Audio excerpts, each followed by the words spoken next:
भस्माङ्गरागाय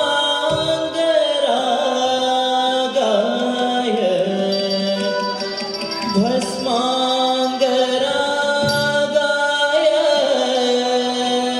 भस्माङ्गरागाय महेश्वराय।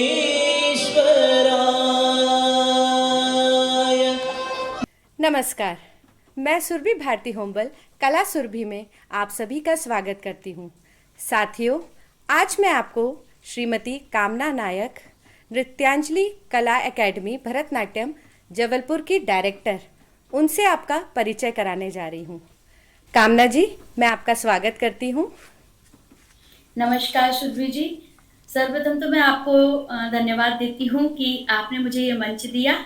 सुरभि कला सुरभि का मंच जो दिया है उसके लिए धन्यवाद। और बहुत ही अच्छा कार्य करने जा रही हैं आप, जो कलाकारों के मनोविचारों को इस प्रसारण में बता रही हैं कि क्या कलाकार के विचार हैं और आगे इस कला के लिए कैसे बढ़ा जा सकता है। छात्रों के लिए, विद्यार्थियों के लिए भी ये बहुत अच्छा अवसर होगा कि जो गुरु और जो भी कलाकार हैं उनके बारे के विचार आप सब तक पहुंचाएंगे। जी, बहुत धन्यवाद कामना जी। बस एक छोटी सी कोशिश है जो आप सबके स्नेह से मैं कोशिश कर रही हूँ कि इसे पूरा कर सकूँ। कामना जी, सबसे पहले मैं आपसे पूछना चाहूँगी, जैसा कि मैं जानती हूँ कि आपने विवाह के पश्चात आपका भरतनाट्यम का जो करियर है वो शुरू किया था, तो आप ये बताइए आपकी ये शुरुआत कैसे हुई और कैसे आपने इतनी बड़ी एकेडमी की स्थापना की, क्योंकि जबलपुर में अब नृत्यांजलि कला एकेडमी बहुत ही प्रसिद्ध नाम है, तो कृपया उसके बारे में कुछ बताइए। जी, क्या हुआ कि मेरी पुत्री जो है उसका भी नृत्य के प्रति रुचि थी, तो उसने भी कहा कि मुझे नृत्य सीखना है, परंतु जबलपुर में भरतनाट्यम नहीं था, तो सेंटर जो करना चाहिए, जो एक डिप्लोमा कोर्सेज होता है, तो मैंने अपनी पुत्री को नृत्य की शिक्षा प्राप्त कराई श्रीमती स्वाति मोदी जी से। वहां पर जब मैंने अपनी पुत्री का स्टडी देखी, यानी शिक्षा कैसे की जाती है, तो मेरा भी रुचि बढ़ी कि मैं भी भरतनाट्यम में करूं, क्योंकि मैं बचपन से भरतनाट्यम सीखी हुई थी। गुरु पहले जो थे मेरे, उनसे सीखा हुआ था, तो मुझे लगा कि क्या इसमें इस तरीके की शिक्षा पद्धति होती है। तो फिर मैंने वहां जाकर कुछ लोगों से पता किया, और उन्होंने मुझे भोपाल में जो कला पद्म सेंटर है, इंदिरा कला संगीत विश्वविद्यालय का, तो उससे पता किया। तो मैंने वहां पर श्रीमती भारती होम्बल जी से पूछा कि फोन में बात हुई, तो उन्होंने कहा हाँ बिल्कुल मैं तुम्हारा साथ दूंगी, तुम्हारा इतना इंटरेस्ट है इस चीजों पे, भरतनाट्यम में। तो मैं उनसे बात करी, उन्हें मेरा पूरा साथ दिया। मेरा डिप्लोमा के साथ एमए तक की जो शिक्षा प्राप्त की है मैंने उन्हीं से की है। और एक उस शिक्षा प्राप्त करते समय एक गुरु जो मेरी श्रीमती भारती हैं, उनने मुझे बोला, सब स्टूडेंट को कुछ भरतनाट्यम के बारे में बता रही थी कि अगर आप लोग कर रहे हो तो क्या करोगे, सिर्फ डिप्लोमा लेकर बैठ जाओगे। तो मेरे से अचानक वो बोलती है और तुम भी करो, वर्कशॉप करो। तो मेरे को एकदम शॉक रह गई, यानी मेरी गुरु क्या मुझसे उम्मीद रखती है, तो मैं उनकी नजर में इतनी अच्छी हूँ। तो फिर मैंने बोला ठीक है मैम, मैं आगे करूंगी अगर आप मेरा साथ देंगी। मेरे साथ दिया मैंने। मेरी गुरु मेरे साथ 16 मई 1913 में आकर मेरे साथ वर्कशॉप किया। बहुत अच्छी मेरी वर्कशॉप चली, 55 छात्रों ने भाग लिया। फिर आगे लोगों ने बोला कि क्या ये भरतनाट्यम आगे चलकर जारी रहेगा, क्लासेस होंगी। तो मेरे लिए चिंता का विषय हुआ। तो मैंने सोचा हाँ देखते हैं क्या होता है। तो मेरी मैम ने, जो मेरी गुरु है, उन्होंने पूरा साथ दिया और मैं आज यहाँ तक पहुंची हूँ। पहले मैंने 4 बच्चों से क्लास स्टार्ट करी, इसके बाद धीरे धीरे क्लास बढ़ते बढ़ते लोगों के क्वेश्चन होने लगे कि क्या इसमें एग्जाम दिलाएंगे क्या। तो मेरा फिर और आगे बढ़ते गए फिर मेरी गुरु बोला कि हाँ सेंटर लो तुम, मैं पूरा साथ दूंगी। तो मैंने फिर वहाँ इंदिरा कला संगीत विश्वविद्यालय से सेंटर लिया और भरतनाट्यम एकेडमी की स्थापना। जी। कामना जी, जैसे नृत्यांजलि कला एकेडमी जो है, मैं भी वहाँ आ चुकी हूँ और बहुत ही सुंदर एकेडमी है और बहुत ही अनुशासित रूप से संचालित होती है। तो कृपया अपनी एकेडमी के बारे में कुछ बताइए।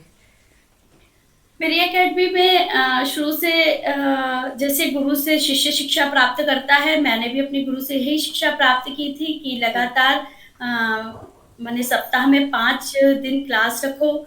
बहुत जरूरी होता है, क्योंकि बच्चे थोड़ा एक दिन छोड़ एक दिन अगर क्लास रखती जी। हो या 2 दिन क्लास रखती हो तो बच्चे आलस करते हैं। तो मैं और अनुशासन बनाना बहुत जरूरी है। वैसे भी भरतनाट्यम में मुझे एक चीज बहुत अच्छी लगती है कि अनुशासन बहुत है, गुरु शिष्य परंपरा बहुत अच्छी है। तो मुझे बहुत रुचि है इस भरतनाट्यम में। तो जो मैंने गुरु से सीखा वही मैंने अपने एकेडमी में रूल्स और रखे कि आपको इस एकेडमी में अनुशासन बना के ही रखना पड़ेगा। और आज अनुशासन बनाए रखने पर आज मेरे यहाँ लगातार 100 से अधिक बच्चे शिक्षा प्राप्त कर रहे हैं। जी। इसके बाद धीरे धीरे मैंने 3 सब्जेक्ट ले लिए हैं, चित्रकला और हिंदुस्तानी गायन, तबला। इन पर भी हमारे यहाँ बच्चे डिप्लोमा जी। कोर्सेज करते हैं। जी। जी। कामना जी, जैसे आप काफ़ी नए नए प्रयोग भी करती हैं, जी। तो कभी कोई ऐसी चीज़ आपके साथ हुई हो या ऐसा कोई किस्सा जिससे या आपके गुरु ने आपसे कभी कुछ ऐसा आपको सलाह दी हो या ऐसा कुछ हुआ हो जिससे आपको बहुत ही कुछ सीखने को मिला है? तो ऐसा कुछ हमारे दर्शकों को बताइए ताकि उन्हें भी कुछ सीखने को मिले। जी, मैंने लगातार एक नृत्य नाटिका 2-3 नृत्य नाटिकाएँ करी हैं, जिनमें से कृष्ण चरितम है, जननी है और गंगा अवतरण। जब मेरे गुरु मेरे घर आई तो मैंने दिखाया तो उन्होंने मुझे एक अच्छी शिक्षा दी। कहा बहुत अच्छा किया है तुमने, पूरी नृत्य नाटिकाएँ बहुत अच्छी की। कृष्ण चरितम में उन्होंने मुझसे बोला कि आप जो ड्रेस का कॉम्बिनेशन रखती हैं, जो कॉस्ट्यूम बोलते हैं, तो उसमें कलर ऐसे रखिए कि कृष्ण और राधा से मिलते-जुलते हुए। जी। और दूसरी एक और बात बताई उन्हें कि कभी भी पीछे से आप बच्चों को ना निकालें, आगे से ही नृत्य नाटिका में बच्चों को निकालिए, ताकि सभी बच्चे दिखते हुए दिखें, पेरेंट्स को भी दिखें और बच्चों को भी रहे कि हम सब आगे आए। तो कुछ शिक्षाएं ऐसी थी मैम की, जो मेरी गुरु की, तो मैंने उनको प्राप्त किया। और ये भी खुशी हुई कि उन्होंने बोला नहीं तुमने बहुत अच्छी नृत्य नाटिका की। मैंने एक देवदासी परंपरा पर भी सेमिनार किया, उसमें भी बकायदा मुझे हुम्बल परिवार का पूरा सहयोग मिला है। उनमें देवदासी प्रथा के विचार दिए हैं कि कैसा होता था, अगर वो नहीं होते तो आज हमारे पास ना भरतनाट्यम के मार्गम होते, ना ही हमें पूरी हिस्ट्री भरतनाट्यम की पता चलती कि देवताओं मंदिरों से और आज स्टेज पे कैसे मंच पर भरतनाट्यम आया। जी। कामना जी, जैसे आजकल के जो बच्चे हैं या यंगस्टर्स हैं, वो बहुत सारी एक्स्ट्रा करिकुलर एक्टिविटीज़ में जुड़े रहना चाहते हैं क्योंकि उनसे उनका काफ़ी शारीरिक और मानसिक विकास हो जाता है।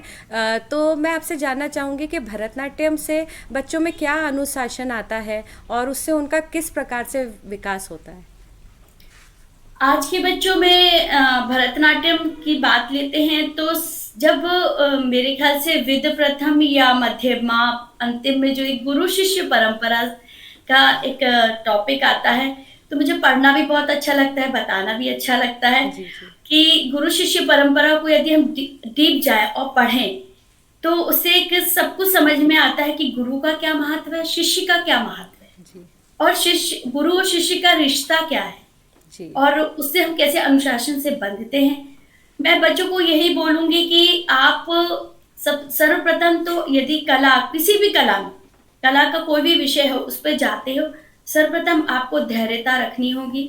और संघर्ष है, अन्य विषयों से इसमें बहुत संघर्ष है, खासकर शारीरिक संघर्ष बहुत है, तो उसमें एक धैर्यता होना बहुत जरूरी है, अनुशासन होना बहुत जरूरी है और ईश्वर के प्रति आस्था भी होना बहुत जरूरी है। जी। बिल्कुल, आपने ये बात बिल्कुल सही कही कि संघर्ष के बिना कोई भी कार्य संपन्न होना बहुत ही कठिन होता है। और व्यक्ति को संघर्ष करते रहना चाहिए, चाहे वो कला का क्षेत्र हो या उनके अध्ययन का क्षेत्र हो। बच्चे हो, यंगस्टर्स हो, सभी को अपना पूरा परिश्रम देना चाहिए इस चीज़ में। कामना जी, जैसा कि आजकल हम जानते हैं कि काफ़ी क्लासेस ऑनलाइन हो रही है और कोविड के प्रोटोकॉल्स के कारण हम ऑफलाइन क्लासेस नहीं कर सकते हैं, तो इस समय में आप अपनी क्लासेस कैसे संचालित कर रही हैं? पहले तो हम क्लासेस 5 डेज लेते थे, परंतु अब ये संभव नहीं हो पाता कि हम 5 घंटे ऑनलाइन बैठे रहें। तो हमने इसको डिप्लोमा जो 6 ईयर का होता है उसको तीन डेज मैंने 3 डेज में विभाजित कर दिया है। तो हम लोग 3 घंटे बैठकर ऑनलाइन क्लासेस लेते हैं। आधे घंटे हम लोग थ्योरिकल और आधे घंटे प्रैक्टिकल लेते हैं। और जो कुछ समझ में नहीं आता है बच्चों को तो फिर हम लोग वीडियो ढूंढते हैं, फिर बच्चे उसको देखकर वीडियो कर देते हैं, तो हम लोग उसका करेक्शन करते हैं कि हाँ ये गलत है, यहाँ सही है। फिर इस तरीके से उनके नोट हम लोग भेजते हैं, आप भेजिए हमको पीडीएफ में भेजिए या व्हाट्सएप में भेजिए, तो वो करेक्शन करते हैं। इस तरीके से चल रहा है। अगर कभी जैसे पिछले साल कोरोना में थोड़े समय के लिए ऑफलाइन क्लास दी थी हम लोग 15 दिन के लिए, तो उसमें हमने करेक्शन कर दिया था कि बच्चों का, जैसे क्योंकि ऑनलाइन में इतना करेक्शन तो किया नहीं जा सकता है, तो ऑफलाइन में फिर आगे बच्चों ने बकायदा मेरा साथ दिया और पेरेंट्स भी, क्योंकि भेजना बहुत कठिन भी होता है। तो हम लोग को डिस्टेंस बना के रखा हुआ था कि 15 बच्चे में से 3 रूम्स में 5-5 करके बच्चे डिवाइड किए, पूरा सैनिटाइज से लेके और चेक होता है उनका फीवर, पूरा ऐसा किया। फिर इसके बाद उनका क्लासेस में थोड़ा करेक्शन किया। तो इस साल तो हम लोग सफल थे, प्रैक्टिकल और थ्योरी जो एग्जाम हुआ डिप्लोमा में, और अभी भी ये यात्रा चल रही है। ऐसा लगता है कि जल्दी ऑनलाइन से ऑफलाइन क्लास में आ जाए। हाँ जी, बिल्कुल। ऑफलाइन करने का तो एक तरह से कहते हैं, जो क्लासेस ऑफलाइन होती है तो उसकी, हाँ, उसकी एक तरह से महत्वता अलग ही होती है। जी, कामना जी, जैसा कि हम जानते हैं कि आजकल जैसे यंगस्टर्स हैं वो बहुत जल्द से जल्द मंच पर आना चाहते हैं, या कई यंगस्टर्स हैं उन्हें ये भी नहीं पता है कि बाकायदा भरतनाट्यम वगैरह में भी थ्योरी प्रैक्टिकल दोनों सब्जेक्ट्स होते हैं, तो इस बारे में आप क्या कहना चाहेंगी? हाँ, जैसा आप बोल रहे हो ऐसा तो नहीं है। कुछ जैसे हम लोग के पास एडमिशन उसमें भी बोलते हैं हमको तो थोड़ा सा भरतनाट्यम सीखना है और जल्दी से कोर्स करना है, क्योंकि हमको कभी बोला जाता है कि खजुराहो जाना है। तो हम लोग को हंसते भी इस बात है कि खजुराहो एक छोटे मंच में जाने के लिए भी एक कॉन्फिडेंस की जरूरत होती है। तो शास्त्रीय चीज जो भी है, चाहे भरतनाट्यम हो, गायक हो, वादन हो, उनमें कम से कम आपका रियाज 6 इयर्स या 7 इयर्स का होना जरूरी है। और अगर जाते भी हैं बच्चे मंच पर तो वो समझ जाते हैं अन्य 6 इयर्स के कंपटीशन में जो खड़े बच्चों से कि हाँ, आत्मा तो बोलती है कि हम यहाँ कमजोर है, यहाँ हमारी ये कमजोरी है। तो मैं यही बोलूंगी कि नहीं, कम से कम इसको 7-8 साल देकर आप अच्छी तरीके से इसका रियाज करें, शिक्षा ले, तभी मंच पर अपना प्रदर्शन करेंगे। जी, कामना जी, मैं आपसे पूछना चाहूँगी कि इस क्षेत्र में आपका प्रेरणा स्रोत कौन रहा है या आपका सपोर्ट कौन रहा है सबसे ज़्यादा? प्रेरणा स्रोत और सपोर्ट में बहुत अंतर है। सपोर्ट तो हम ये बोलेंगे कि सर्वप्रथम तो मैरिज लाइफ के बाद एक पति का सपोर्ट बहुत जरूरी होता है। तो उनका सपोर्ट मुझे मिला, क्योंकि लड़ाइयाँ बहुत लड़नी पड़ती हैं विवाह के बाद। और अगर हम प्रेरणा स्रोत की बात करते हैं तो मुझे प्रेरणा स्रोत का रुक्मणी जी, जो बहुत रुक्मणी अरुणदेव जी गुरु जो है, उनको लेके ही चलती हूँ कि आज अगर वो इस कला क्षेत्र में अपना इतना योगदान नहीं देती हैं और जो उन्होंने आज किया है, हमेशा मैं इनकी हिस्ट्री पढ़ती हूँ तो मुझे बहुत लगता है कि सोचिए, उनने सिर्फ कला के बारे में सोचा और आज सबको जो मार्गदर्शन मिला है उनसे, और एक अच्छा उन्हें रूप दिया है नृत्य को, भरतनाट्यम को, और मंच पर लाया है। उन्हीं को लेकर सोचती हूँ, उतना तो कभी बन नहीं सकती हूँ, पर चाहती हूँ कि जबलपुर में भी ऐसा एक गुरुकुल खोलूं और वहां पर बच्चे आए शिक्षा प्राप्त करें। बस उन्हीं की प्रेरणा से चलती रहती हूँ। हो सकता है कि आगे सक्सेस भी हूँ, सफलता प्राप्त करूँ। जी बिल्कुल कामना जी, आपसे एक अंतिम प्रश्न पूछना चाहूँगी कि जिस प्रकार नृत्यांजलि कला एकेडमी नए नए प्रोजेक्ट्स पे काम करती है और अभी भी हम देखते हैं आप कुछ ना कुछ नया आपका यूट्यूब वीडियो आता है या आपकी बेटी जो कि इस क्षेत्र में काफ़ी कार्यरत है वो भी अपनी वीडियोस डालती रहती है, तो कुछ ऐसा कुछ नया आप प्रोजेक्ट कर रही हैं क्या इस वक्त?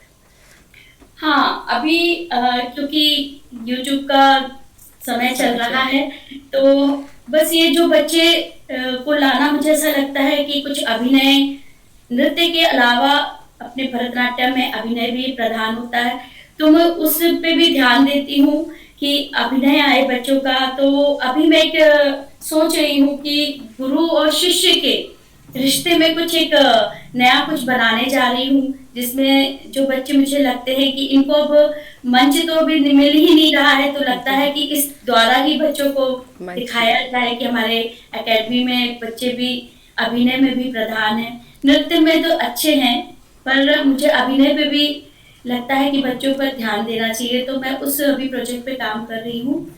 और मेरे एकेडमी के बच्चे बहुत प्यारे हैं, मुझे बहुत प्यार मिला है अपने बच्चों से। एक अलग ही रिश्ता लगता है कि बच्चे कुछ जैसे पेरेंट्स आके मुझसे बोलते हैं कि मैम आपका कहना मानती है, तो मुझे बहुत अच्छा लगता है कि मम्मी का ना मान के अपने गुरु का कहना मानते हैं, तो बहुत अच्छा रिश्ता है, बहुत अच्छा प्यार मिल रहा है। तो इस कारण से भी मेरी बहुत रुचि बढ़ जाती है कि मुझे एकेडमी में कुछ नया नया करते रहें, बच्चों को नया नया कुछ स्थान मिलता रहे, तो इसी कोशिश में लगी हुई हूँ अभी। जी बिल्कुल बिल्कुल। कामना जी, एक चीज़ आपने जैसे बोली अभी अभिनय के बारे में कि आप अभिनय से रिलेटेड कुछ कार्य कर रही हैं, तो जी। मैं एक चीज़ आपसे पूछना चाहती हूँ कि जैसे अभिनय है उसका क्या महत्व है नृत्य के क्षेत्र में भी?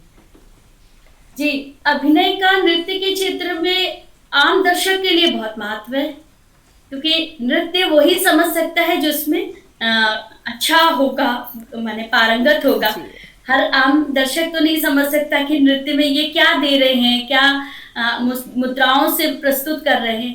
तो बहुत ज़्यादा दर्शक को माने वहाँ तक अपने नृत्य को और पहुँचाना अभिनय द्वारा बहुत ज़रूरी होता है। तो वो हम अभिनय द्वारा ही बता सकते हैं कि हम यहाँ क्रोधित हैं, यहाँ मुस्कुरा रहे हैं, यहाँ हम आनंदित हो रहे हैं। तो अभिनय होना दर्शक और एक कलाकार के बीच का बहुत बड़ा जोड़ है। जी जी बिल्कुल। जैसे कामना जी हम जानते हैं कि नृत्य के क्षेत्र में तो अपने भाव जो है वो हम अभिनय द्वारा ही दर्शकों तक पहुंचा सकते हैं, क्योंकि उसमें संगीत चलता है और उस पर ही हम अपना नृत्य प्रदर्शन करते हैं और उसके बाद अपने भाव से सामने वालों को बता पाते हैं कि अभी हम कौन सा रोल प्ले कर रहे हैं करके। जी कामना जी, आज बहुत अच्छा लगा आपसे बात करके, आपसे कुछ नई चीज़ें जान करके, और आशा करते हैं कि आगे भी आपसे हमें इसी प्रकार सहयोग मिलता रहेगा, कुछ नई नई चीज़ें सीखने को मिलेगी। मैं आपका धन्यवाद करती हूँ। धन्यवाद श्रुति जी। हाँ, आप सभी को अगले सप्ताह मैं एक नए कलाकार से परिचय कराना चाहूँगी। साथियों, अगले सप्ताह हमारा 5वां एपिसोड है, यानी कि एक स्पेशल गेस्ट से मैं आपका परिचय कराना चाहूँगी। आप सभी सुरक्षित रहे, मास्क पहने, मास्क पहनना बहुत ही आवश्यक है। धन्यवाद।